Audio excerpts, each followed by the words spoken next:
Héctor Torres González, a quien saludo. Muy buenos días, Héctor. Hola, buenos días, Marta Olivia. Mucho encantado de Gracias. estar aquí.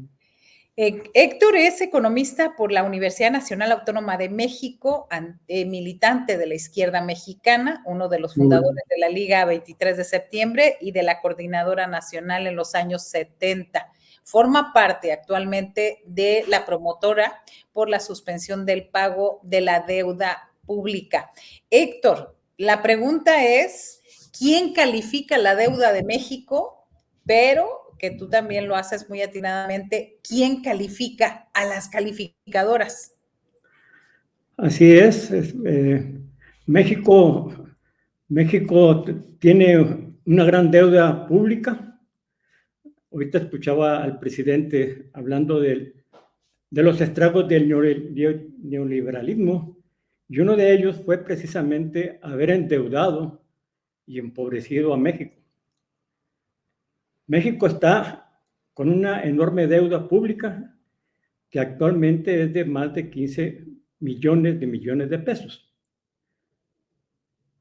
Peña Nieto la dejó en 10.5 millones de millones. Hoy, en mayo de 2024, ya está en arriba de 15 millones de millones.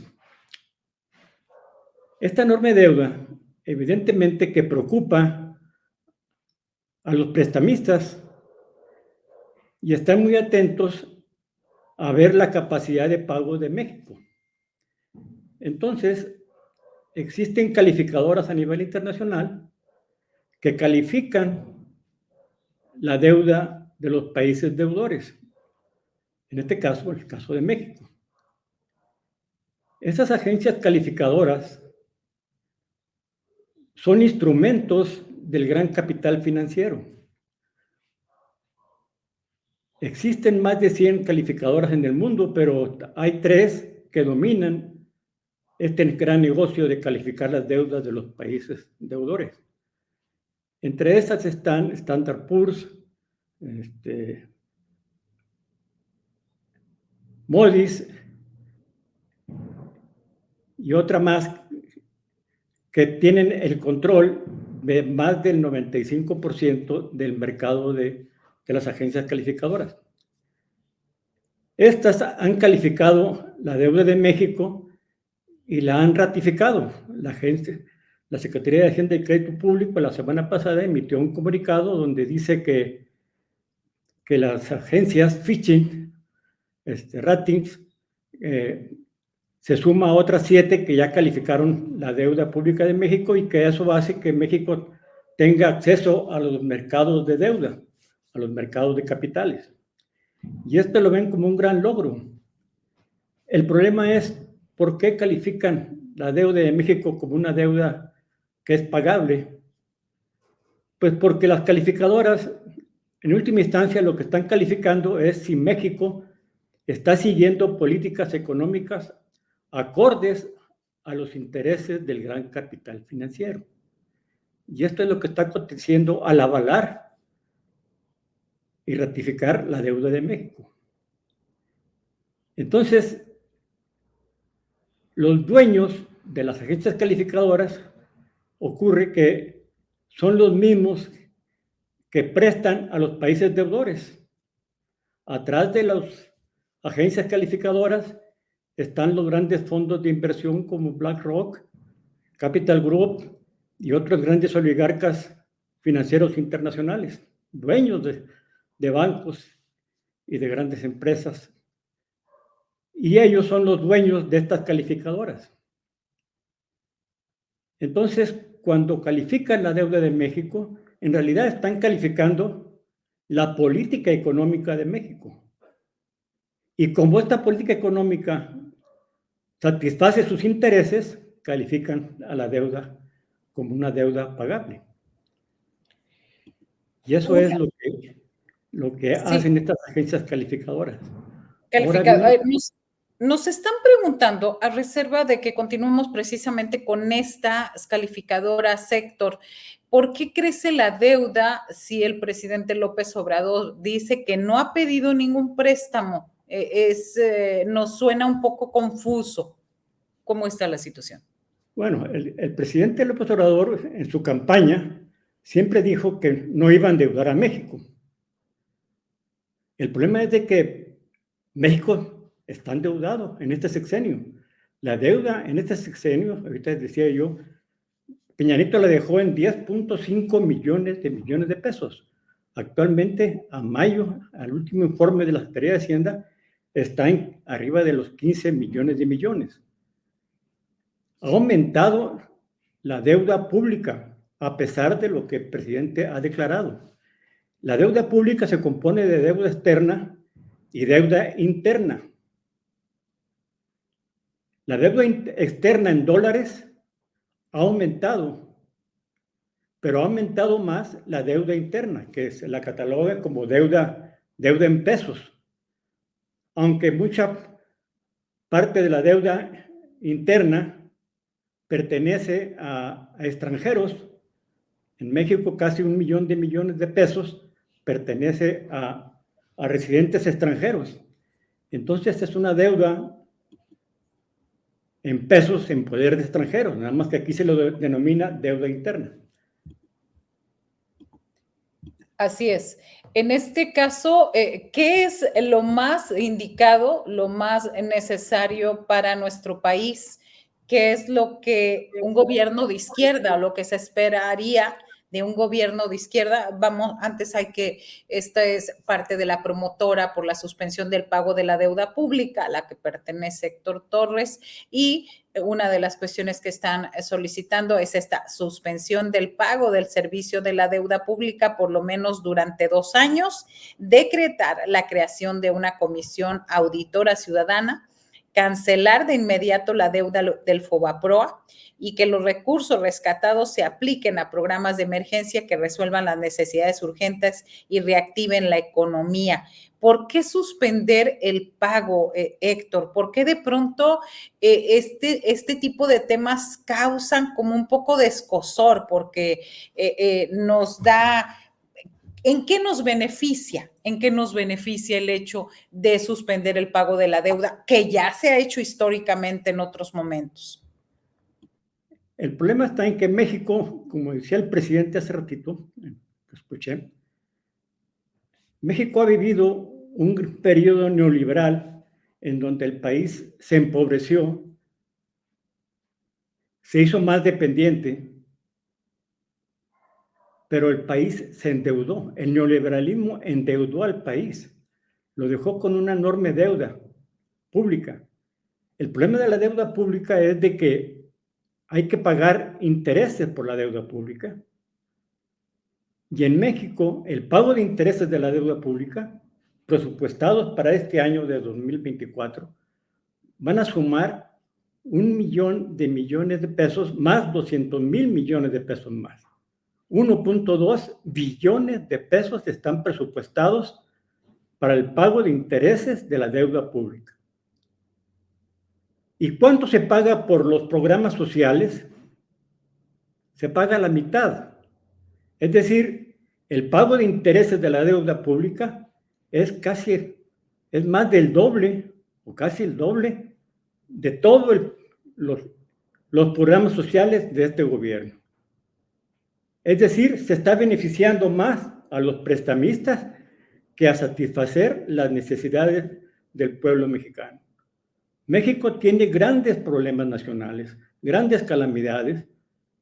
Hemos vivido en el 2020 con la crisis de salud, con la crisis de la pandemia, hemos vivido una gran crisis económica que apenas el mundo está saliendo.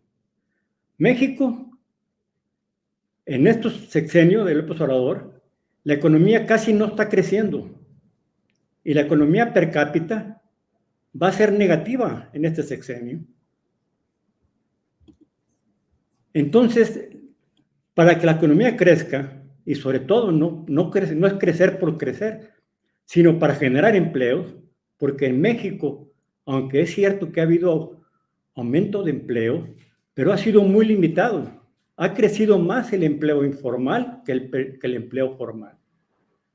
Hay más de 32 millones de empleos informales contra 23 millones de empleos formales. Esta es la herencia del neoliberalismo que hay que combatir. Entonces, el gran desempleo, el bajo crecimiento de la economía, está produciendo una mayor desigualdad social. Somos uno de los países más desiguales del mundo. Entonces, ¿por qué suspender el pago de la deuda?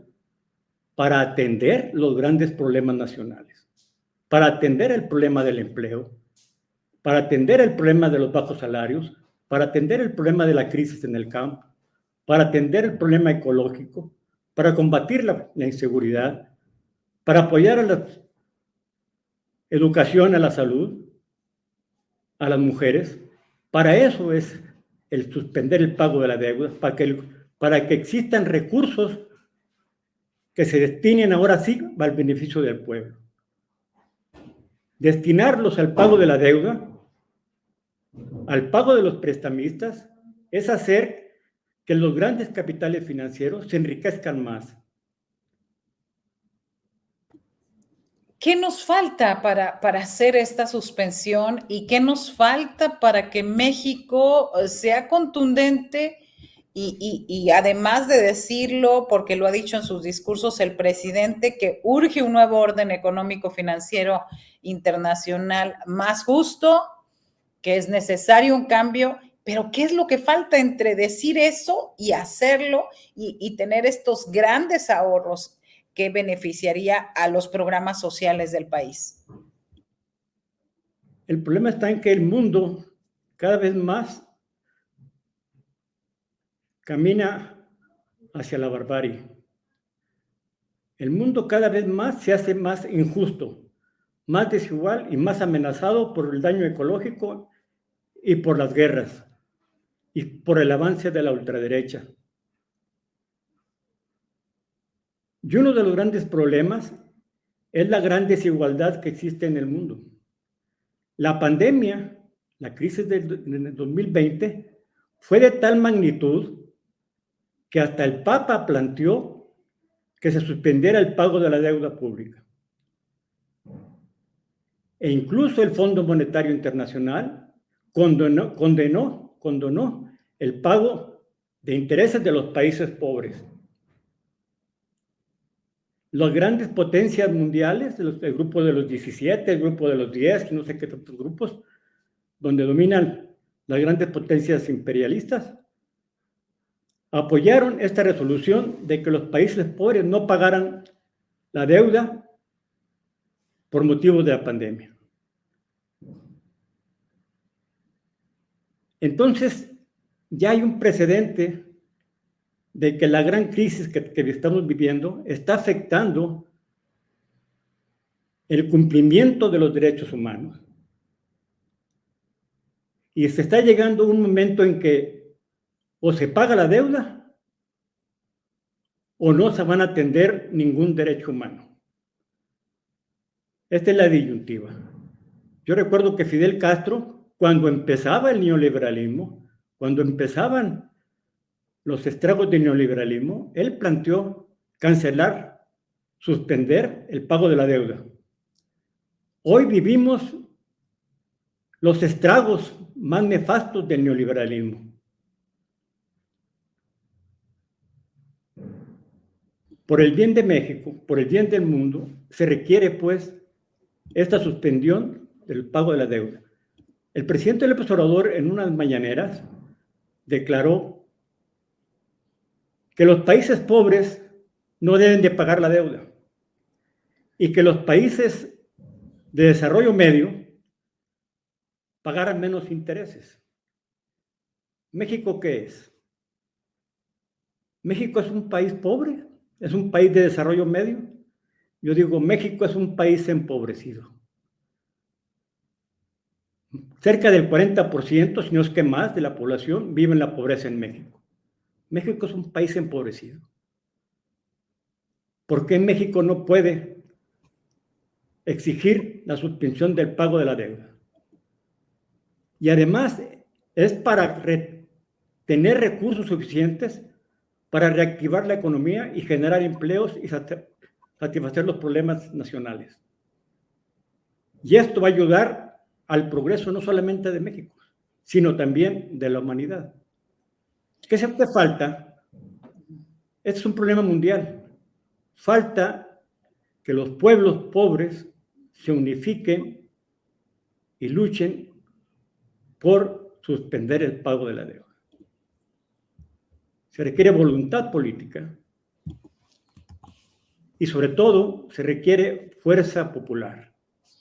Los gobiernos por sí mismos no lo van a hacer.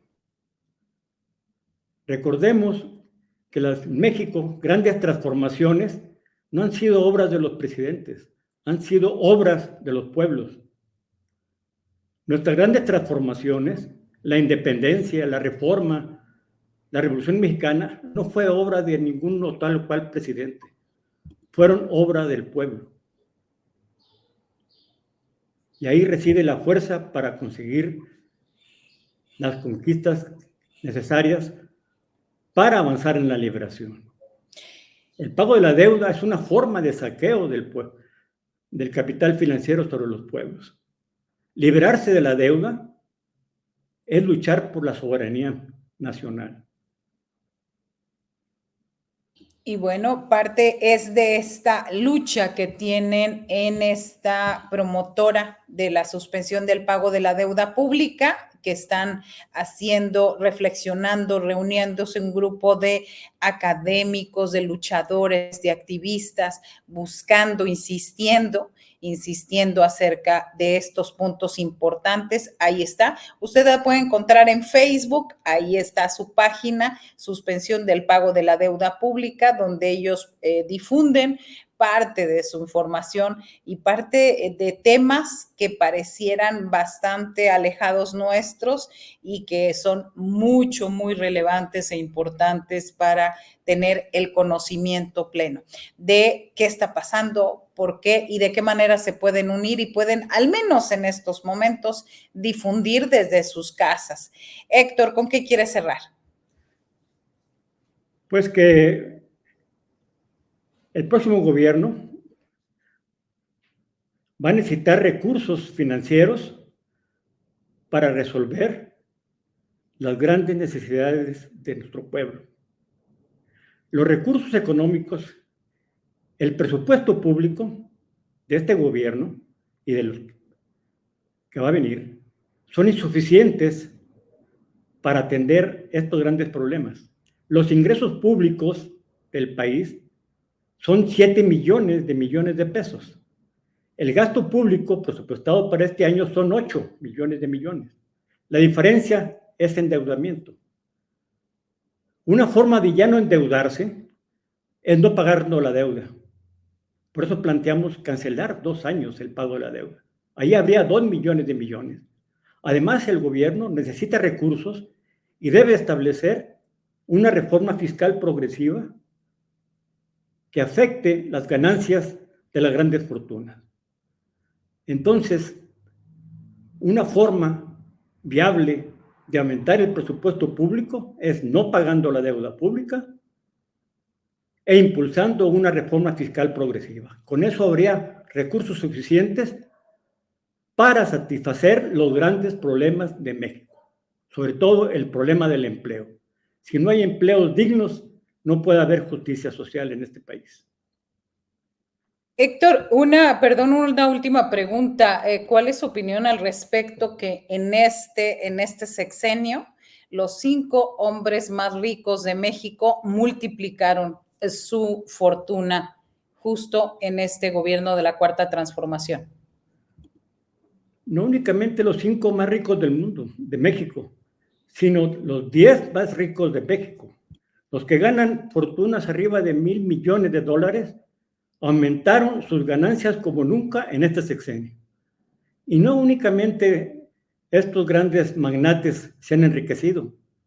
Las 500 empresas más grandes de México, nacionales y extranjeras, doblaron sus ganancias en el 2023 comparadas a las de 2018. No solo eso. El capital extranjero, las inversiones extranjeras aquí en México, en este sexenio, han aumentado la reinversión de utilidades. ¿Qué significa esto? que han tenido más utilidades las empresas extranjeras en México. Tiene razón el presidente, las ha ido como nunca al gran capital, a los grandes empresarios extranjeros y nacionales. La política económica los ha beneficiado. Al pueblo le ha tocado una parte con los programas sociales, pero es insuficiente porque lo que está pasando es de que está creciendo la desigualdad social. De todo lo que se produce en México, el 27% se le paga a los trabajadores asalariados, el 27%. En la década de los 70 recibía más del 40%. Por eso es la desigualdad. Y una forma de acabar con la desigualdad es un impuesto progresivo. Que los que más ganen, más aporten al desarrollo de México. Así debería ser. Y bueno, gracias Héctor Torres González por estar hoy con nosotros aquí en el canal de Julio Astillero en este matutino a las 10. Muy buen día. Encantado, compañera Marta Livia, y estamos a su servicio. Gracias.